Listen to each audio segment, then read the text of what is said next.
Selamat pagi, Pak Sofian sebagai pembimbing mata kuliah pilihan arsitektur kota. Ya, ini tugas individu UAS saya.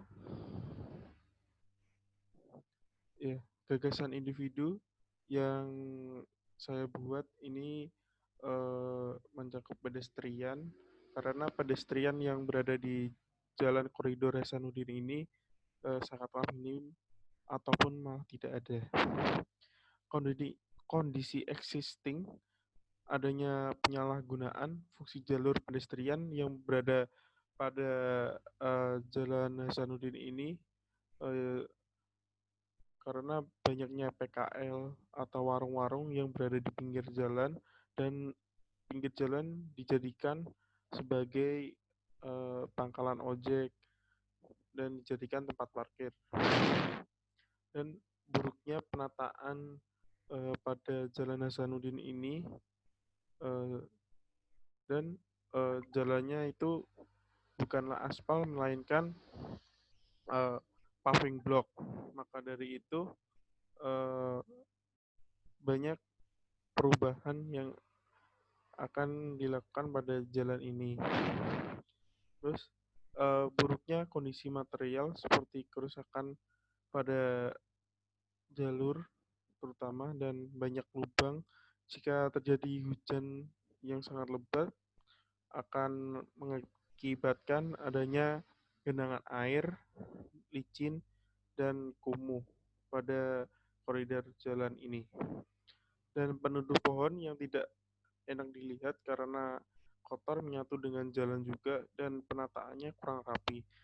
Eh, Jarak antar pohon tidak diperhitungkan eh, dan banyak pohon juga yang melintang di atas jalan yang mengganggu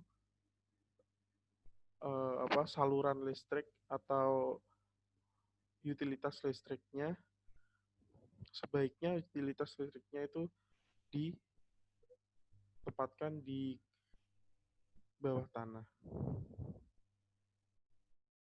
Dan ini usulan desain. Hal tersebut mengakibatkan koridor pada Jalan Hasanuddin sangatlah kurang memadai, maka dari itu ada beberapa usulan desain untuk jalan tersebut.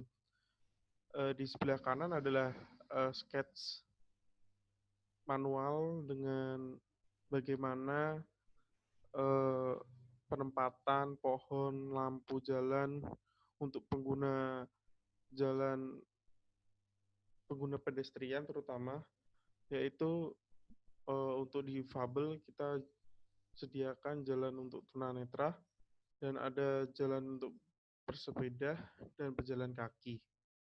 Dan di situ pedestriannya juga ditambahkan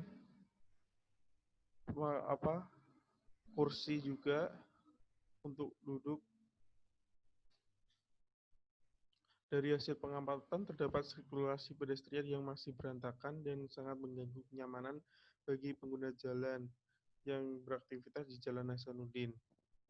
Jadi di jalan koridor itu masih banyak pengguna jalan yang menggunakan sisi bahu atau bahu jalan pada Jalan Hasanuddin. Lebar pedestrian yang cukup lebar menambah tingkat kenyamanan seorang untuk melakukan aktivitas berjalan kaki. Hal ini tercantum pada Undang-Undang Nomor 22 Tahun 2009. Berjalan kaki memiliki atas hak dan kesediaan fasilitas pendukung yang berupa pedestrian dan berkewajiban bagian jalan diperuntukkan bagi pejalan kaki atau jalan yang paling tepi. Pada kenyataannya, pejalan kaki tidak mengetahui haknya. Maka dari itu banyak juga penyalahgunaan pedestrian atau trotoar ini. Jadi banyak juga pedagang motor ataupun dibuat parkir motor. Hal itu sangatlah salah karena itu adalah hak untuk berjalan kaki. Sehingga ruang tersebut diserobot oleh para pedagang. Maka dari itu gunanya trotoar ini sangatlah penting untuk berjalan kaki.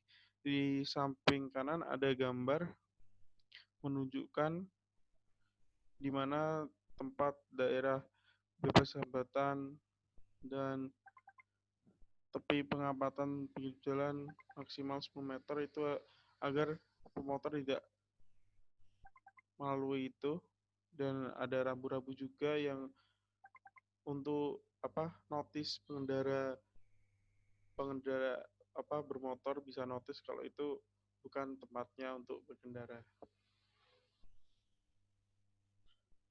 Nah, ini usulan desain saya untuk koridor Jalan Hasanuddin.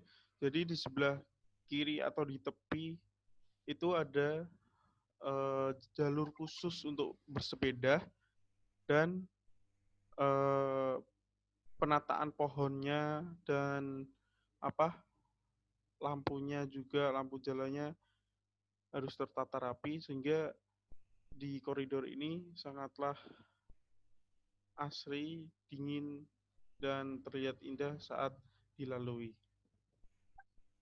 Jadi kesimpulannya ada berbagai penambahan pada sisi Jalan Hasanuddin yang sangat dibutuhkan penanganan dari pemerintah Kota Semarang.